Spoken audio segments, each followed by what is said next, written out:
La ponencia Estado y dinámica de la matrícula y la docencia en las comarcas indígenas de Panamá. Esta presentación estará a cargo del doctor Gregorio Urriola Candanedo y esta presentación de esta investigación formó parte de las publicaciones de acción y reflexión educativa del número 49. Gregorio Urriola Candanedo es economista, egresado de la Universidad de Panamá, magíster en administración con especialidad en finanzas por el Instituto Politécnico Nacional de México. Posee estudios doctorales en economía aplicada por la Facultad de Ciencias Políticas y Sociología de la Universidad Complutense de Madrid.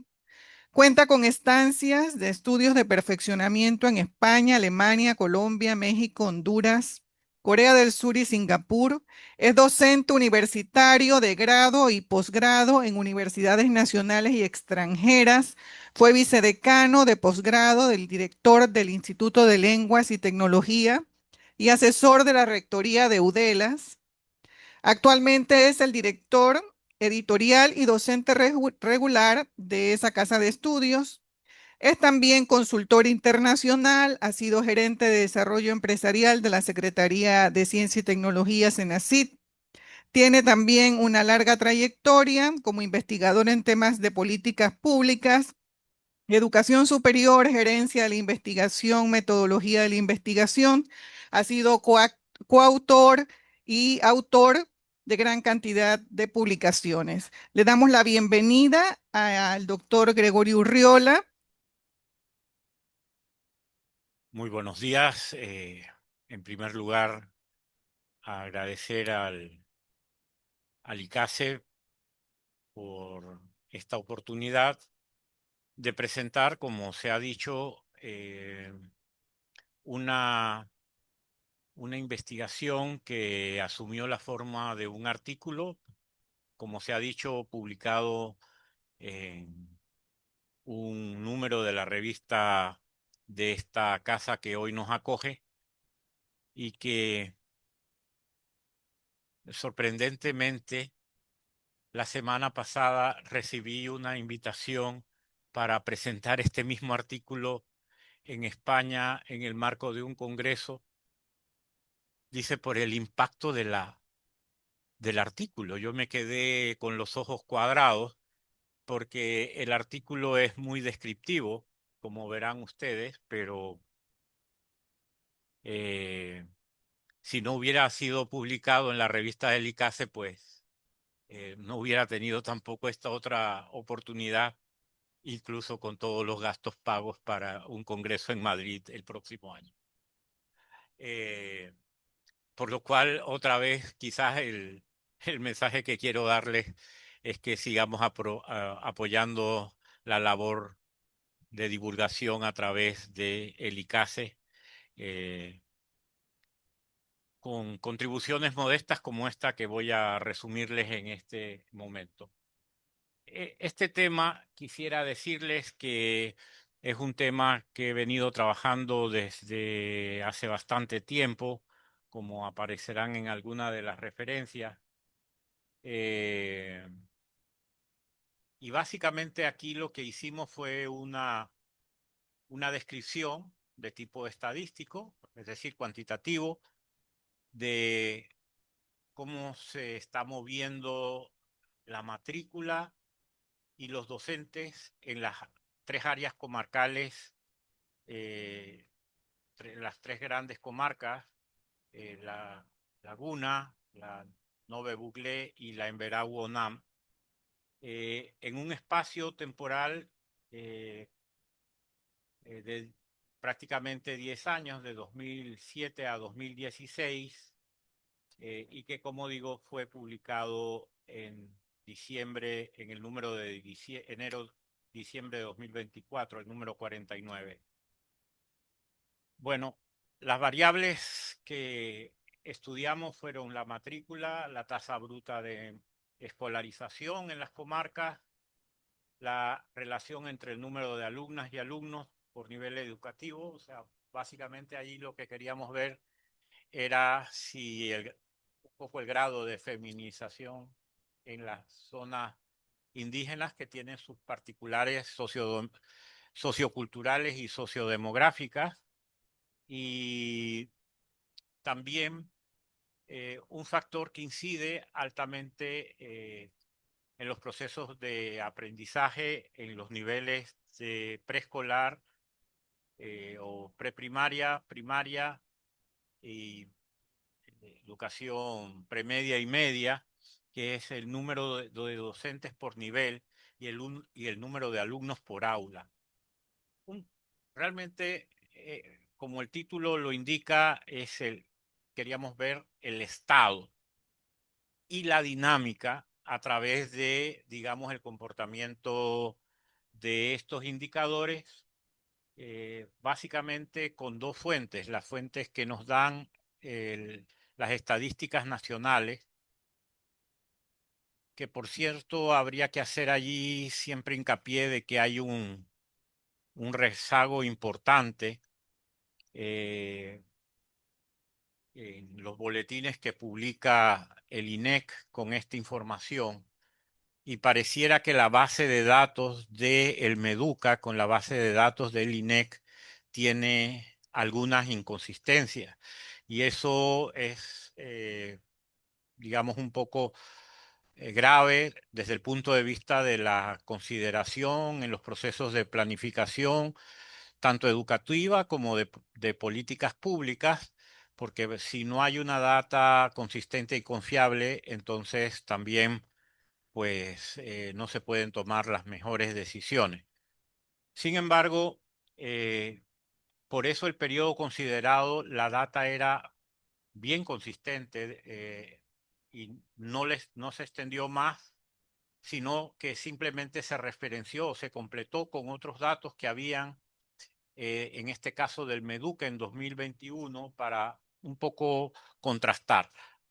En este momento yo me encuentro tratando de hacer un razonamiento semejante, pero con un análisis intercensal, porque como ustedes saben, pues pasaron los censos de población y vivienda últimos, y entonces comparar los datos de los dos últimos censos para ver sobre todo si las tendencias que estaban marcadas en ese periodo son congruentes o se aproximan a los datos. Eso sería un ejercicio de consistencia estadística. Es un poco, les podrá parecer un eh, poco atractivo el trabajo estadístico con los números, pero alguien tiene que hacerlo, ¿no? Y como profesor que fui aquí en esta casa de estudios por 10 años, profesor de estadística económica y social, pues esto para nosotros es muy importante. Además, realmente para toda la data se trató de hacer también análisis de tipo correlacional, y en algunos casos con un software muy sencillo que está disponible en las hojas electrónicas de cálculo, ver el análisis de las series temporales para ver, digamos, las grandes tendencias.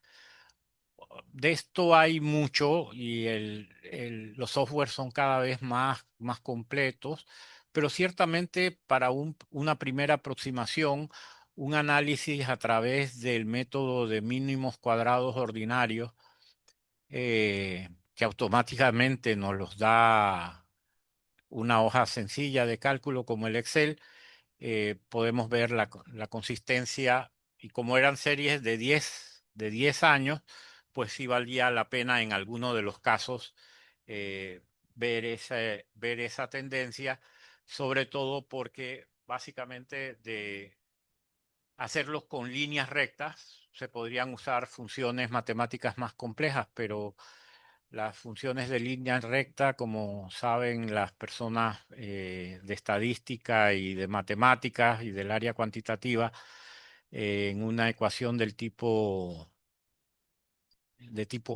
lineal, el parámetro bx, la pendiente, es un buen indicador de la tendencia que siguen los datos. Entonces, bueno, el método fue, como ya le dije, básicamente tratar de medir gaps, es decir, diferencias entre los promedios de la evolución en las comarcas entre sí con respecto al total nacional.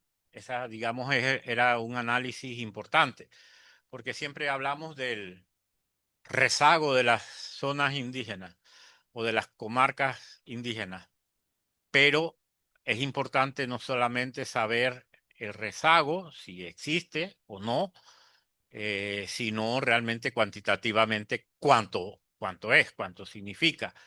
Importa también, como siempre que uno analice cualquier variable, como estas que yo les mencioné previamente, que se analizaron, eh, es importante saber si ese gap se va cerrando con el tiempo o va aumentando. Eso es crucial porque, miren, más allá de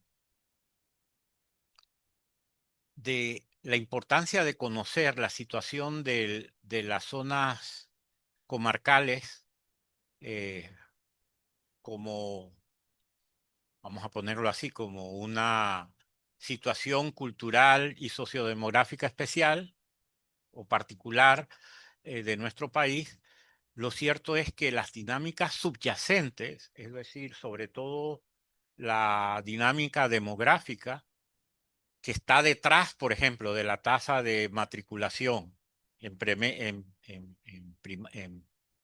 en preprimaria y en educación eh, primaria, están expresando dónde tendrá la nación que hacer sus principales inversiones en educación en los próximos 20 o 30 años.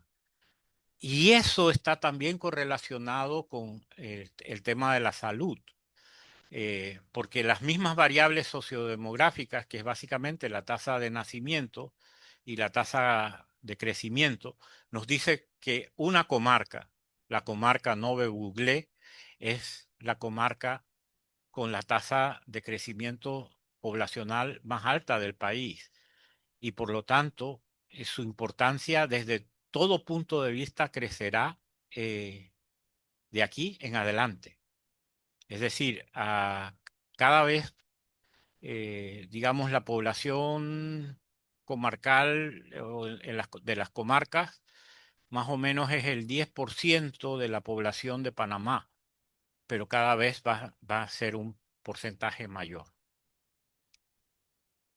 Algunos hallazgos, solamente porque no deseo sino ilustrar algunas. Por ejemplo, la tasa bruta de escolarización en educación primaria por comarca indígena. Allí pueden ver, eh,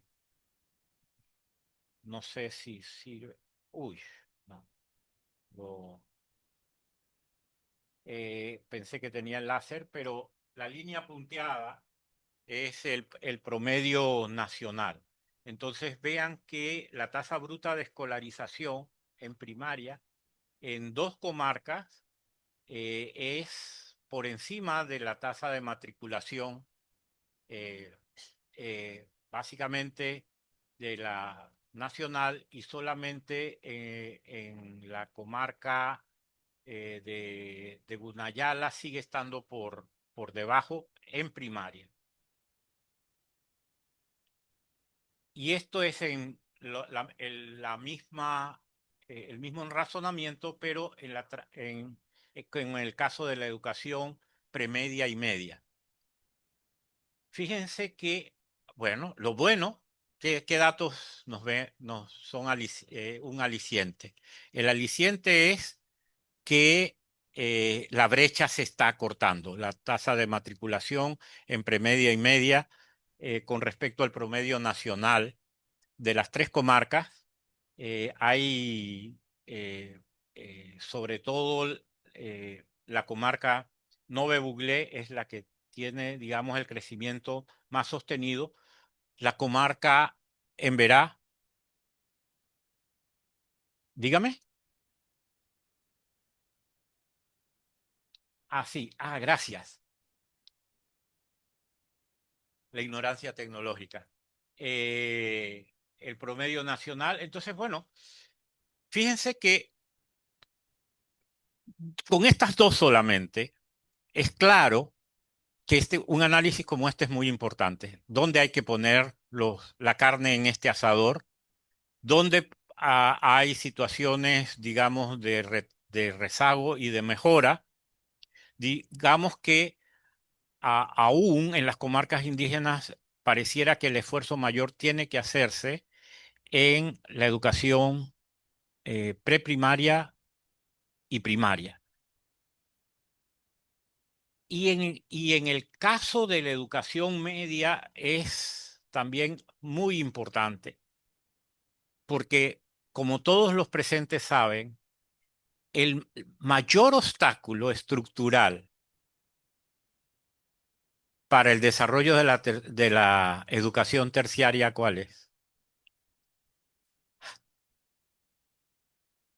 Mm, Pero básicamente el gap que se produce primero en la deserción de premedia a media y luego el abandono en media. Entonces, quiere decir que el país necesita hacer mucho por la educación premedia y media en las zonas comarcales. Y allí hay una medida importante, porque es decir, claro, si uno piensa que, que partió de un promedio del 25% solamente de escolarización y que ahora estamos en el 60% y que pero fíjense que incluso a nivel nacional, estar al 70% no es un buen dato para un país con el desarrollo relativo de Panamá. Claro, que estamos el análisis está hasta el 2016, pero aún así sigue siendo muy grave. Por eso también los análisis de tendencias es importante hacerlo, sobre todo, aquí no lo incluí, pero en otras variables sí.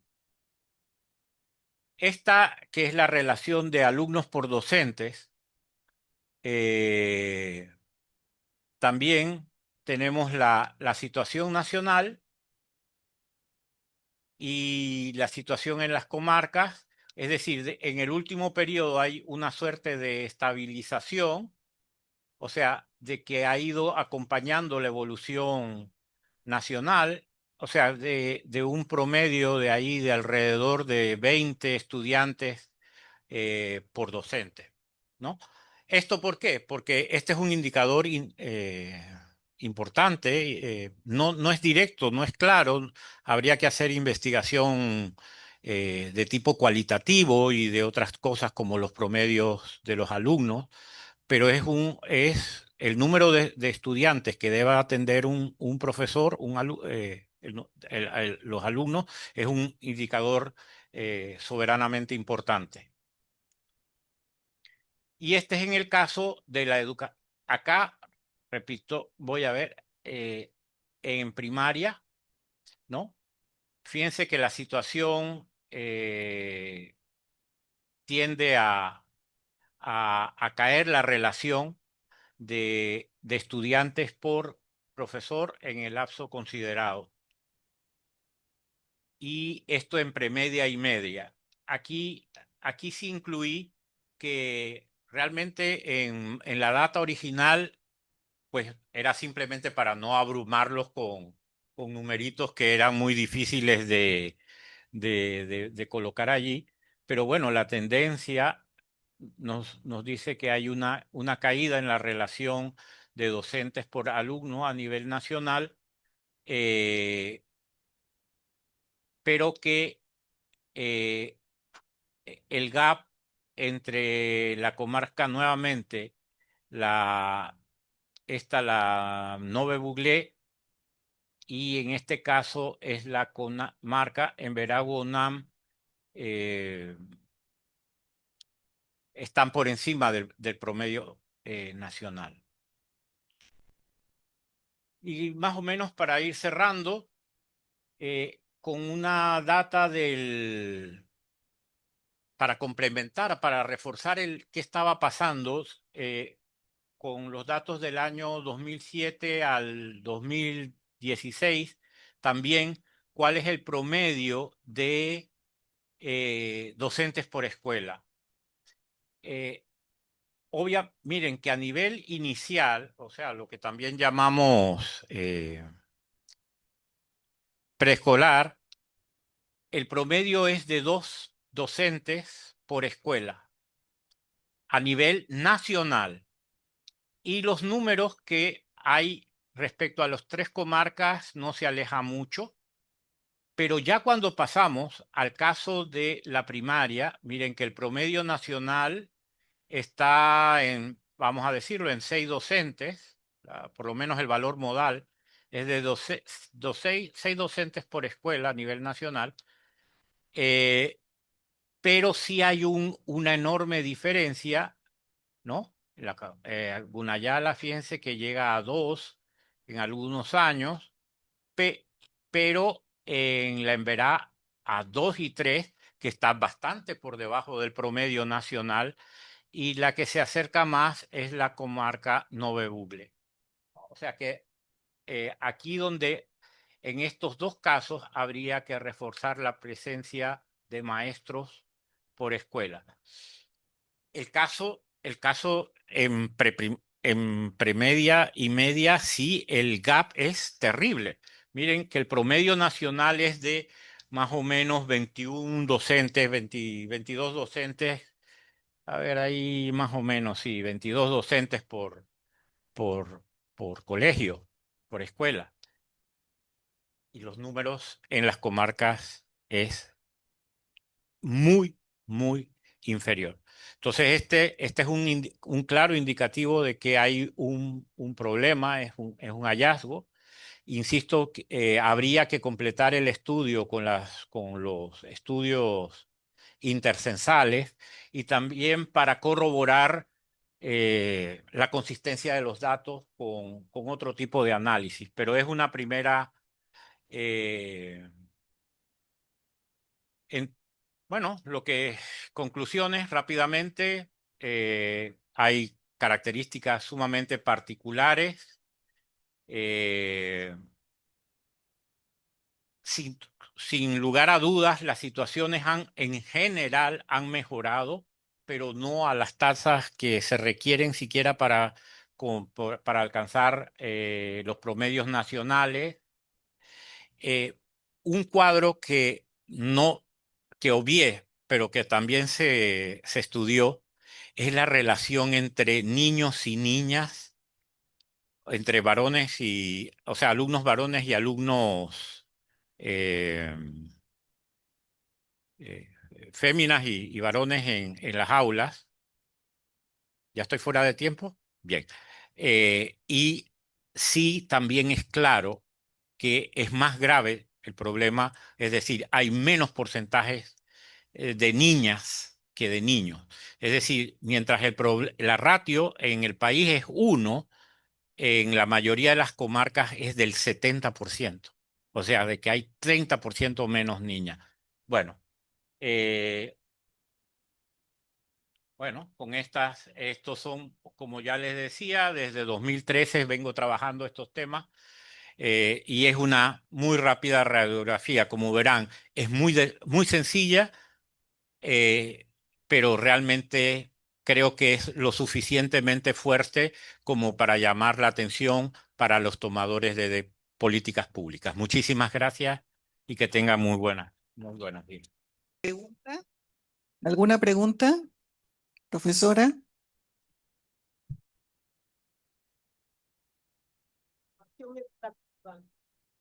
De la escuela primaria, premedia y media a nivel nacional. Se debe hacer un verdadero estudio, porque tengo entendido que en tiempos del general Torrijos, quien no fue educador, quedaron educadores en todas las escuelas del país, hasta en la más lejana de las capitales, educadores, y hubo cierta sensibilización a esos educadores, pero creo que eso se ha descuidado. No sé si es solo percepción mía, por eso digo, esto amerita un estudio. que está haciendo falta más educadores en escuelas y más asistencia de la niñez y la juventud a las escuelas, porque no se permite que un país como Panamá tenga analfabetismo, y hay analfabetismo en Panamá y puede ser alarmante. Sí, rápidamente un comentario, porque ya sé que estamos sobre el tiempo, pero los datos justamente corroboran lo que usted acaba de decir. Lo corrobora totalmente. Pero yo soy honesto en el decir que esta es una primera aproximación que habría que completarlo con un estudio de tipo cualitativo, porque también, miren que yo hablar en abstracto, por ejemplo, de las escuelas, pero ¿qué condición de escuelas? O sea, todos sabemos, y esto es casi que somos cómplices por no denunciarlo con la suficiente fuerza.